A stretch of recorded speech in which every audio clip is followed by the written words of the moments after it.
ہند میں انوکھا مرکز تحفظ دین، یہ دین کا ترجمہ ہے مرکز تحفظ دین۔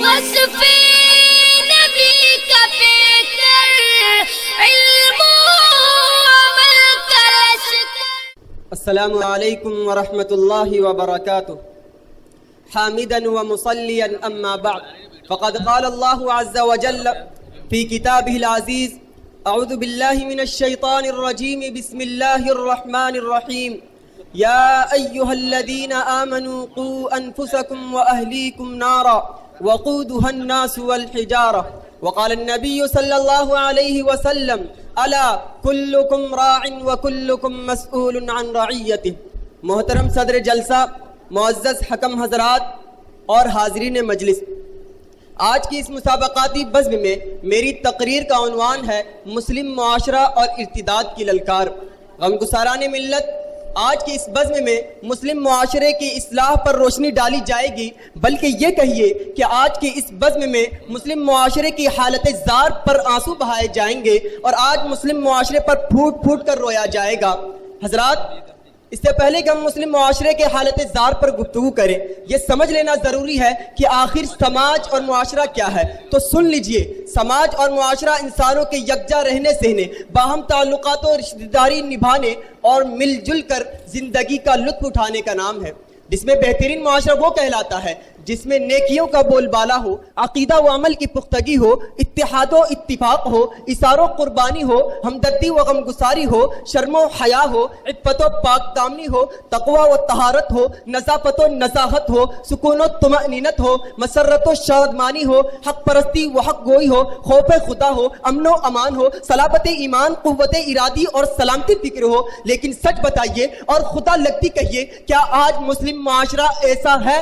سوچئے اگر کسی کے بدن پر پھوڑا نکل آئے، کیا وہ اس کا علاج نہیں کرے گا؟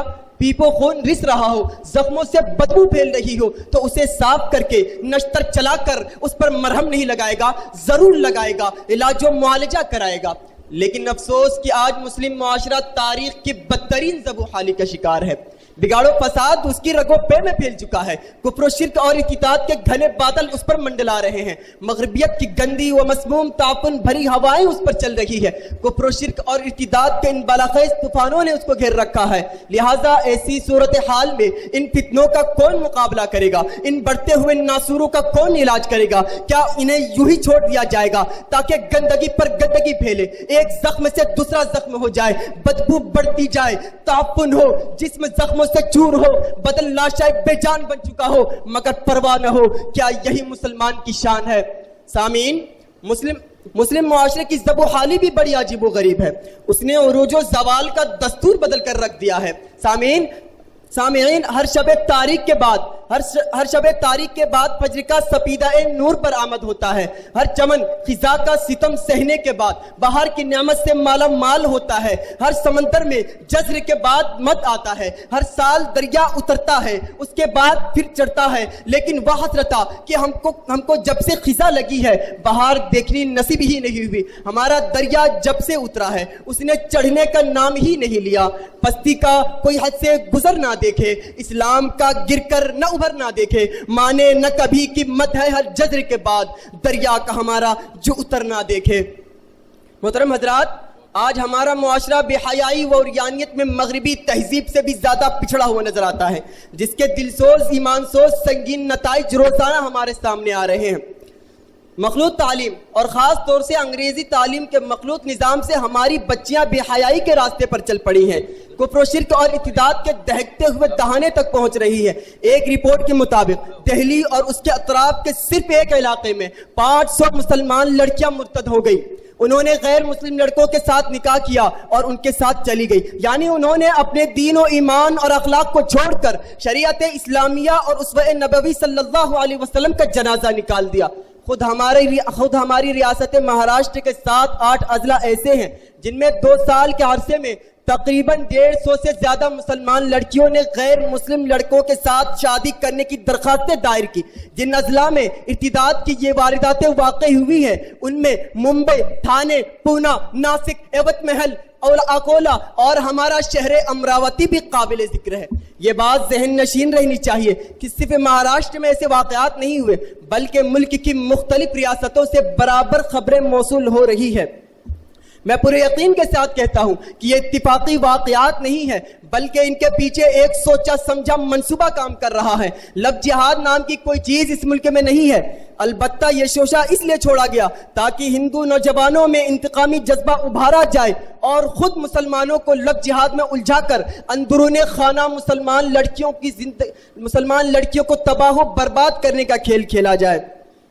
سامعین، یاد رکھے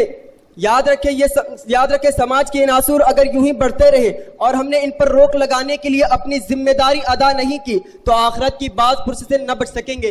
رسول اللہ صلی اللہ علیہ وسلم نے ارشاد فرمایا، الا کلکم راع وکلکم مسئول عن رعیتہ، خبردار تم میں سے ہر شخص نگراں ہے، قیامت کے دن تم میں سے ہر شخص کو اپنی رعیت کے بارے میں جواب دینا ہے. لہٰذا جو مرد اپنے گھر کا نگراں ہے اسے اپنے گھر والوں کے بارے میں جواب دینا پڑے گا. عورت جو اپنے شوہر کے گھر اور اس کے بچوں کی نگراں ہے اسے اپنے بچے اور اس کے گھر کے متعلق جواب دینا پڑے گا.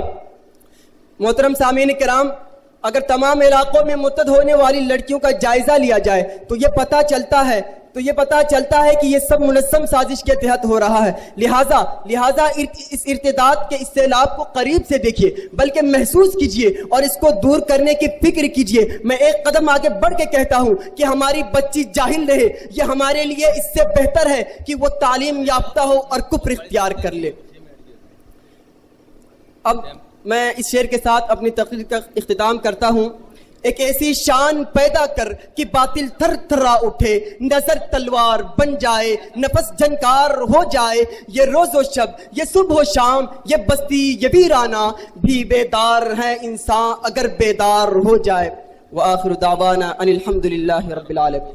ہے ہند میں انوکھا مرکز تحفظ دین